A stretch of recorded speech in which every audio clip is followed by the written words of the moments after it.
This is Jimmy Wang reporting from Beijing. With the global economic slowdown taking hold all over the world, analysts have looked to China in the hopes that increases in spending by Chinese consumers will help drive the world economy. I visited a variety of neighborhoods in Beijing to see if people here have continued to spend money, and if so, on what. Xu Fuqi sells fruit in a working-class community in downtown Beijing. There are much fewer people buying than before. People don't want to part with their money. My cost of living isn't very high, so there hasn't been a huge effect on me yet. Still, nowadays, I don't buy much at all, especially expensive things. I cook my own food and don't really go out. The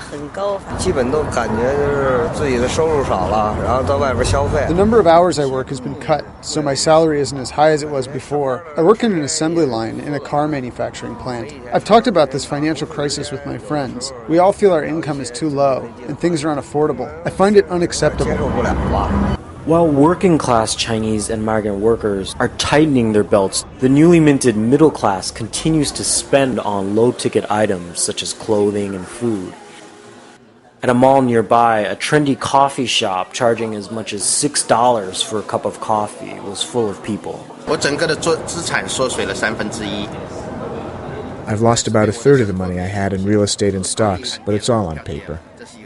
My lifestyle hasn't been affected. I don't spend more or less money. Most of the money I do spend is on my son's education.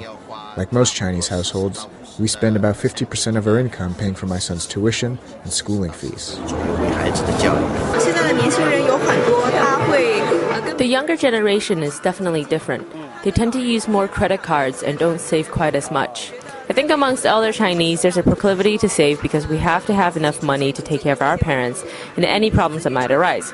If our parents get sick, for example, we have to pay for it out of our own pockets. So we must plan for contingencies like this. The debilitating cost of education, combined with the lack of an adequate social safety net in China, has meant that even while there are more young Chinese with disposable incomes to spend than ever before, on average, Chinese continue to have one of the highest savings rates in the world.